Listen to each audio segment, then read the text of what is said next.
Ladies and gentlemen, let's go down the rabbit hole together. May I ask you, since you brought up the First World War and we're on the cusp of a war right now, potentially a global war, what is the view of war by the banks? Like, what do the banks think of it? You've described the banks as the single greatest control mechanism of human behavior in a society, I think. Particularly the central banks, because they have the bigger the bank, the more the power, but their power extends beyond just like their relationships with other banks. Their power like determines a lot of what happens in your country. Yeah. And they're not under the control of voters, right? So it's an extra democratic institution, which happens. Ladies and gentlemen, you guys know the Federal Reserve? Yeah. The President of the United States is not allowed to go into the building of the Federal Reserve. Yeah, keep that in mind.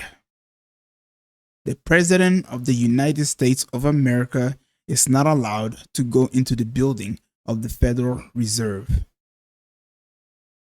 Must be the most powerful, which is like crazy. I'd love to know how that happened. But how do they feel about war?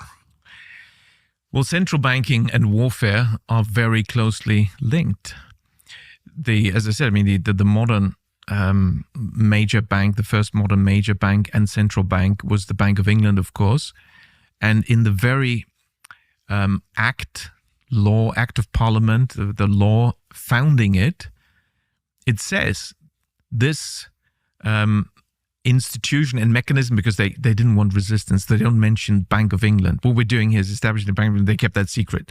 We're doing a new mechanism by these investors to raise and lend a lot of money to the government, namely by establishing a company. We'll be allowed to establish a company, that's the Bank of England, in order for what? In order to wage war. It was in order to make war. So they're closely linked. And of course, if you look at its founding, as soon as I'm done reacting to the portion that I want to show you guys, I'm going to show you a very interesting, how should I say, correlation when it comes to banking and war. And you'll start to notice a pattern. Document it says that. In exactly the Act of Parliament establishing the Bank of England, it said the purpose is to make war. Do you know why the Federal Reserve was established? And there was a rush to establish it for 1914. The year the First World War started. Exactly. Destroyed Europe. Yeah. And again, it was done with subterfuge. I mean, they're gathering everyone on the 23rd of December, 1913, when nobody was there. And then also introducing income tax. That's also at the Bank of England. It was established together in the same act, calling for establishing new taxes. Why? Because when you have these central banks, privately owned central banks established, it's basically this trick where these entrepreneurs persuade the government, oh, you don't want to issue money. Issuing money, we'll issue money for you. What? That's what they're essentially saying without being so direct about it. But so yeah, you get the whole idea now. Banking and war are very correlated. Now, what is it that I wanted to show you guys? Well, it's going to be very, very interesting. Now look at this. 1913 Federal Reserve, 1913 IRS, 1913 Rockefeller Foundation. Wow. The American Cancer Society, ADL, and then Warburg link to Rothschild install central banking. So, after the building block was done, after they've already figured out how to enslave an entire population, then World War I started. All in 1 year. Wow. Anyways, 1913, Titanic sink. You guys know, right? I genuinely believe that we are not getting the full story when it comes to the Titanic situation. I believe that because coincidentally, these guys were on it. JP Morgan owned the ship. He canceled it last minute. They didn't. So yeah, you get the whole idea now. The Fed created, not federal, not reserve, a private banking cartel now controls America, American money. They print, they lend. So, Rothschild influence. If you want to go ahead and pause and read this for yourself, by all means, knock yourself out. Rockefeller, the American Cancer Society, ADL, West Global Positioning.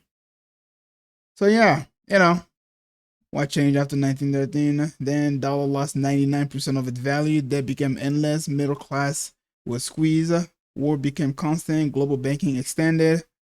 Okay. It was quite installation. No shot fire. No.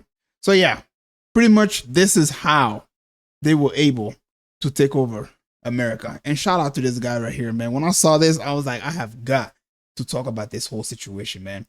And then this is the system we're still living in. Every crisis, every war crash is built on system born in 1913. Oh, sorry about that.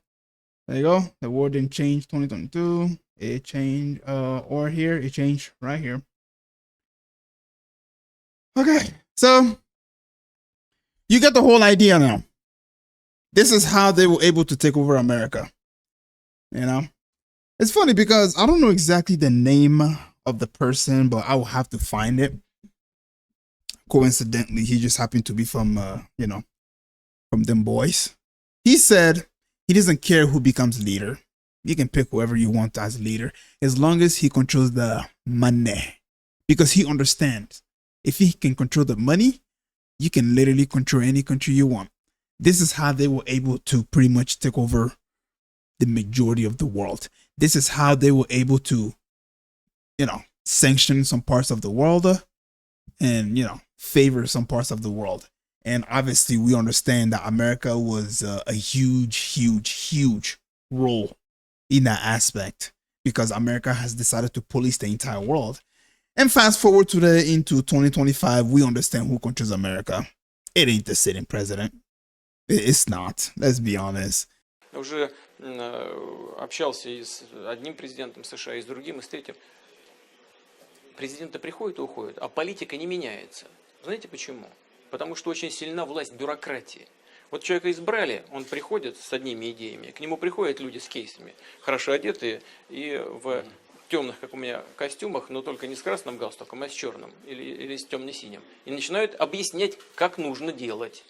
И все сразу меняется, понимаете? Это происходит от одной администрации к другой. Вот что-то изменить – это достаточно сложное дело. Это, я говорю без всякой иронии. Это не потому, что кому-то не хочется, а потому, что это сложно. Вот Обама, он же продвинутый человек, очень человек либеральных взглядов.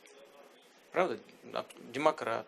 Он же перед выборами своими обещал закрыть Гуантанамо. Сделал? Нет. If you really think that Trump is the one in control, you're stupid. You need to get you need to get your head out the gutter. So yeah, anyways, if you made it this far, don't forget to leave a like and subscribe, and I hope you learned a little bit of how America was conquered. Later.